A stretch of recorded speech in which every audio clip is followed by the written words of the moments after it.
Latar belakang. Ketika orang-orang Minangkabau mulai memeluk agama Islam sekitar abad ke-16, tumbuh dua adat yang berdampingan. Adat lama Minang serta adat Syara atau adat baru yang kental dengan ajaran agama Islam. Tidak pernah ada permasalahan dalam kehidupan mereka karena dapat saling hidup dengan satu sama lain. Masyarakat Minangkabau dipimpin oleh raja yang berkedudukan di Pagaruyung. Meski begitu, pemimpin di Pagaruyung tidak termasuk dari 12 suku Minangkabau, sehingga apabila terjadi perubahan perilaku masyarakat Minang, para pemimpin ini tidak dapat banyak memahami dan berbuat apapun.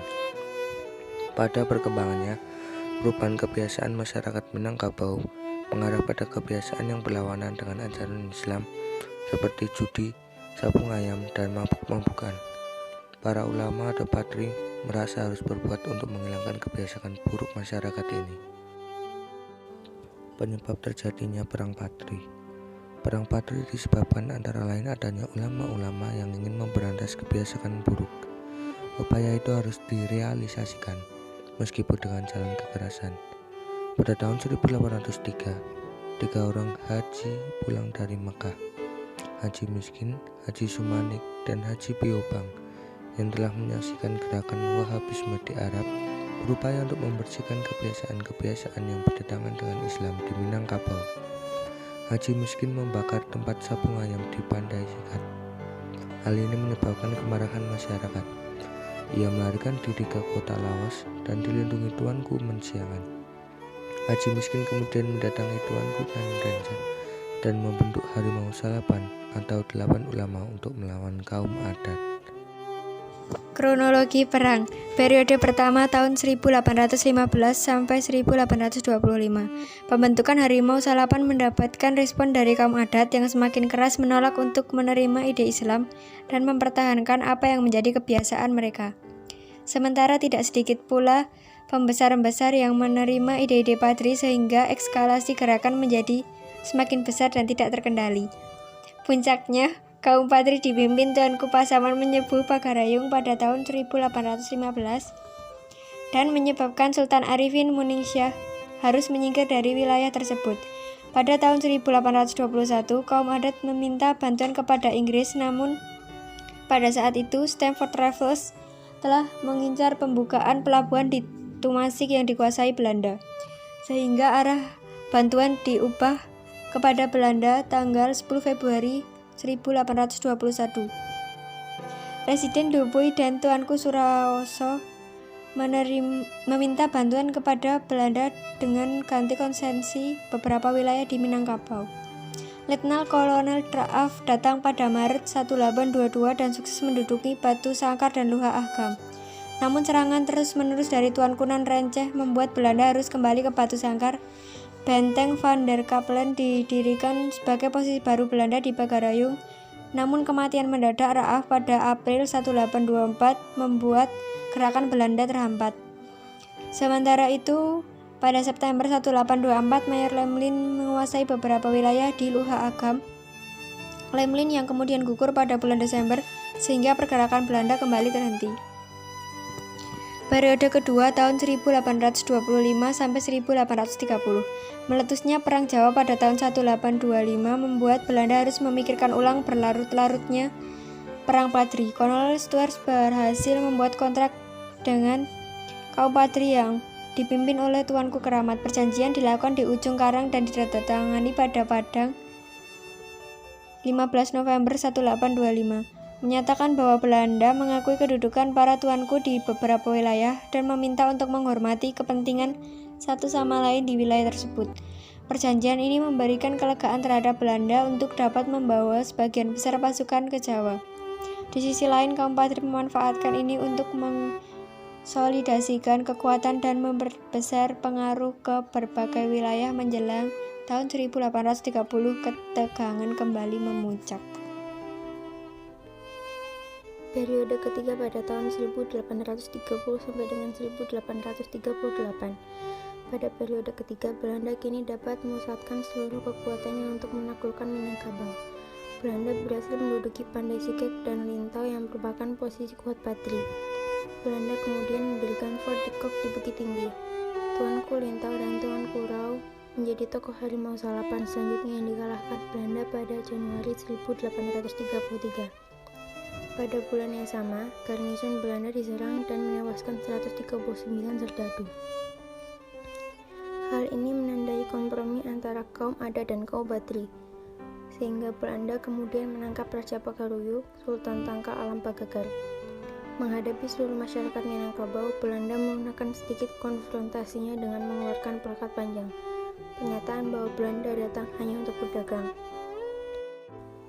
Gubernur Jenderal Dominique Josque de Arens mengirim Mayor Jenderal Jockeys pada tahun 1837 untuk menggempur Bonjol. Bonjol belum berhasil ditaklukkan di awal tahun 1833.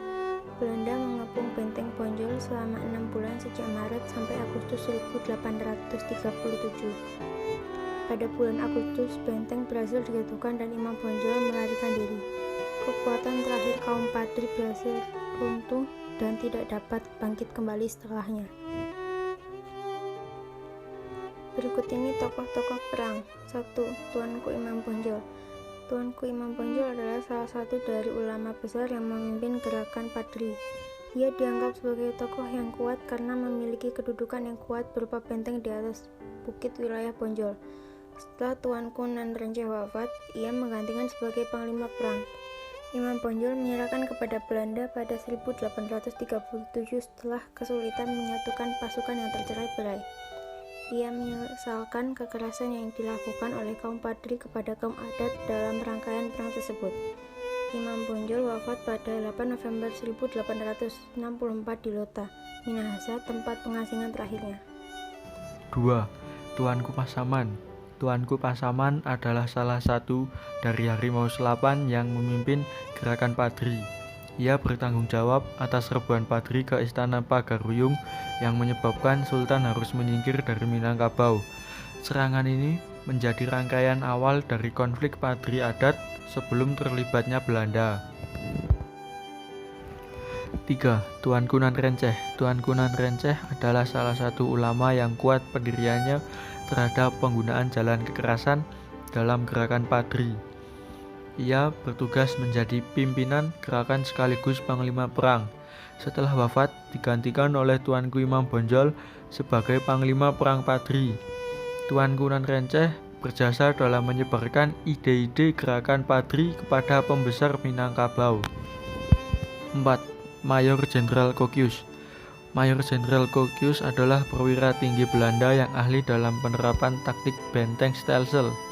Ia dikirim ke Minangkabau pada tahun 1837 untuk menyerbu Bonjol dan mengakhiri peperangan.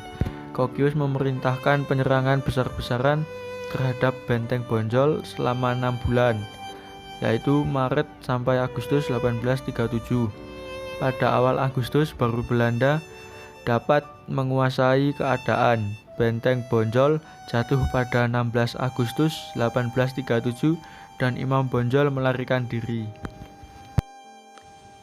Letnan Kolonel Raaf. Letnan Kolonel Raaf adalah salah satu perwira yang didatangkan ke Minangkabau setelah perjanjian antara kaum Adat dan Belanda disepakati. Ia datang pada Desember 1821. Pada Maret 1822, ia berhasil memukul mundur Padri dari Pagaruyung dan mendirikan benteng Van der Kepelen di Batu Sangkar. Ia terus memimpin pasukan menekan gerakan Padri yang tadinya tidak terbendung, meskipun akhirnya wafat pada April 1824. Letnan Kolonel Eilaud. Letnan Kolonel Eilaud memasuki peperangan pada tahun 1831 dengan membawa sentot Prawiro Dirjo yang membelot dalam rangkaian Perang Jawa. Ia menjadi salah satu perwira yang bertugas menangkap pimpinan kaum adat ketika mereka berkompromi dengan Padri untuk bersama-sama menggempur Belanda. Ia menangkap Sultan Tanah Alam Bagagar yang diduga bertanggung jawab atas serangan kepada garnison Belanda yang menewaskan 139 serdadu. Akhir Perang Padri. Akhir dari Perang Padri telah dapat dilihat ketika benteng Bonjol jatuh pada Agustus 1837. Bonjol adalah posisi kuat terakhir yang dimiliki oleh kaum Padri di Minangkabau, sehingga kejatuhannya menyebabkan pasukan tercerai-berai. Imam Bonjol kesulitan untuk menyatukannya kembali.